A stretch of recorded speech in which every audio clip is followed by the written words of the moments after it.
श्री राम समर्थ। अगस्त 6। भगवान से प्राप्त होने वाला आनंद उपाधि रहित होता है। प्रत्येक मनुष्य की प्रवृत्ति भगवान की ओर जाने की होती है, क्योंकि वह आनंद चाहता है। मनुष्य आनंद के सिवाय जी नहीं सकता, किंतु अभी का हमारा आनंद केवल आशा का आनंद है, इसलिए यह कोई सच्चा आनंद नहीं है। हमें कल सुख मिले इस आशा पर हम जी रहे हैं, किंतु वह सुख शायद ही प्राप्त होता है। जिस आनंद से दुख का निर्माण नहीं होता वही सच्चा आनंद है। जीने में कुछ मात्रा में तो आनंद होना ही चाहिए। जीना यदि आनंददायी है तो दुख क्यों होता है? वस्तुतः हम किस लिए क्या कर रहे हैं यही भूल जाते हैं। अतः मनुष्य जीता है आनंद के लिए, लेकिन दुख करता है। शराब का आनंद शराब की नशा होती है तब तक ही होती है। उसी प्रकार विषय भोग से होने वाला आनंद विषय का जब तक उपभोग लेते हैं तब तक ही होता है।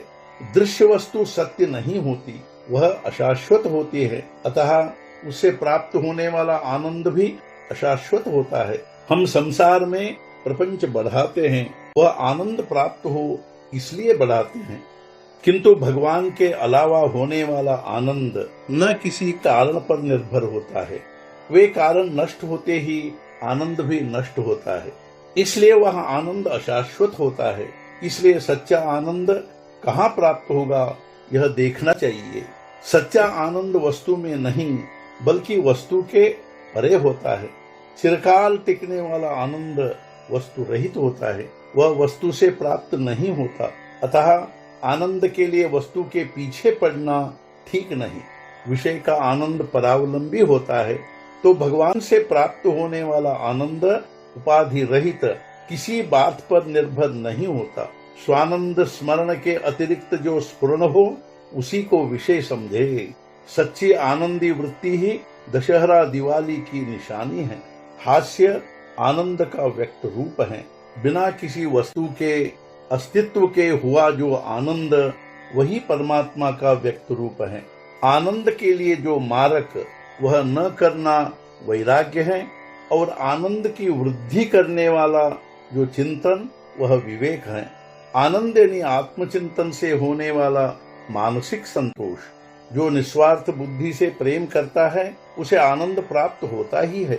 लेने वाला मैं जब देने वाला होता है तभी उसे सच्चा आनंद प्राप्त होता है। ब्रह्मानंद प्रत्येक के अंतःकरण में स्वयंभू होता है। वृत्ति को योग्य मोड़ देकर उसका अनुभव लेना चाहिए। एकांत में शांत चित्त हो, स्वस्थ बैठे, श्री राम का स्मरण करे, उनके चरणों पर माथा टेक कर कहे, प्रभु राम मेरा मन शुद्ध करो, देह बुद्धि को मत परपने दो, तुम्हारे चरण तुम्हारा हास्य मुझे सदा देखने दो, तुम मेरे माथे पर अभीष्ट फल देने वाला हाथ रखो। प्रभु राम को प्रेम से मिन्नतें कर यह जानकर कि राम परमानंद स्वरूप है, उनसे एक रूप हो जाए।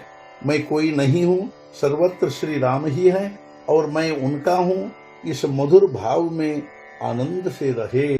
आज का मुख्य विचार।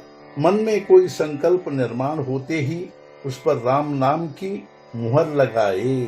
सद्गुरुनाथ महाराज की जय। जय जय रघुवीर समर्थ।